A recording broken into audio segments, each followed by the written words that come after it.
आमच्या प्रिय बंधू बहिणींना येशूच्या नावाने आमचा नमस्कार, अभिनंदन. सर्व संगे सकाळ हा कार्यक्रम तुम्हा सर्व मी स्वागत करीत आहे. आपण आता पाहत आहे अशक्याला शक्य बनवणारा परमेश्वर आमचा परमेश्वर आहे आणि तो आमच्यावर असताना आमच्या जीवनामध्ये कुठलाही गोष्ट अशक्य राहणार नाही. मी बायबलमध्ये वचन वाचतो, योहान 9 अध्याय 31-32, जॉन 9:31-32. आपल्याला ठाऊक आहे की परमेश्वर पापी लोकांचे ऐकत नाही, तर जे कोणी परमेश्वर भक्त असून त्याच्या इच्छेप्रमाणे वर्ततो वागतो त्याचेच ते ऐकतात. कोणी जन्मापासून आंधळा होता, त्याचे डोळे उघडले असं कधीच ऐकलं नाही. हा जन्मापासून एक आंधळा माणूस आहे, हा भीक मागत होता.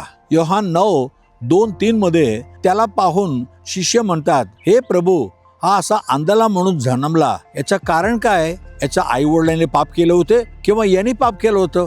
या पापामुळे असं जन्मलं का? पण येशू म्हणतो, नाही, याने पण पाप नाही केलं बाबा, याच्या आई वडिलांनी पाप नाही केलं, पण देवाचे कृत्य, देवाचं काम याच्याद्वारे प्रकट व्हावे म्हणून देवाने असं त्याला जन्म दिला. तो असा आंधळा जन्म दिला, आंधळा राहण्यासाठी नाही. नंतर येशूने काय केलं, खाली तुकला आणि किचड बनवून त्या डोळ्यामध्ये लावला. म्हटलं, जा, सिलोवा नावाचा एक कुवा आहे, त्यामध्ये पाण्यामध्ये जाऊन धुवून ये. तो धुतला, डोळे दिसायला लागले. तेव्हा लोक म्हणायला लागले, अरे असं कसं डोळे दिसले? तो म्हटलं, येशू नावाचा एक ग्रहस्थ आला, त्यांनी माझ्या डोळ्यावर चिकल लावली, धुवून टाक म्हटला.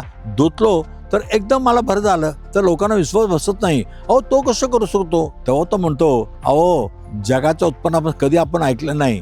जन्मापासून आंधळा माणसाला कोणी भरं केलं म्हणून, पण येशूने भरं केलं म्हणजे तो देवाकडून आलेला आहे. आणि मला सगळेजण पापी म्हणत होते, पण मी प्रार्थना करत होतो, माझ्या प्रार्थना देवाने ऐकलं. ओ प्रिय बंधू बहिणींनो, तुम्हाला पण लोक म्हणतील, तो पापी आहे, तो हरामी आहे, पण तुम्ही तुमच्या पापाची क्षमा येशूकडे मागा. येशूकडे आपल्या पापाची क्षमा मागून घ्या. येशू तुमच्या पापाची क्षमा करेल आणि प्रार्थना करा.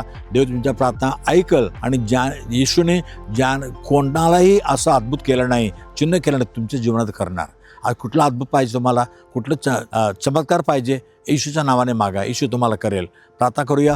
पवित्र देव बापा, धन्यवाद प्रभू, येशूच्या नावाने जे काय मी मागतो येशू आम्हाला करतो. प्रभू, आज तुझ्याकडे पाहणारा, माझ्या पापाच्या क्षमा कर असं म्हणणारा प्रत्येकाचे पाप क्षमा कर, त्यांची आरोळी ऐक, प्रार्थना ऐक प्रभू, आणि त्यांना जे काही हवे ते कर प्रभू. चिन्ह चमत्कार कर, त्यांच्या शरीराला स्पर्श कर, सुटकार दे. येशूच्या नावाने मागितो म्हणून ऐक प्रभू राजा. Amen, amen. God bless you. उद्या सकाळी आपण पुन्हा पाहूया. आमेन.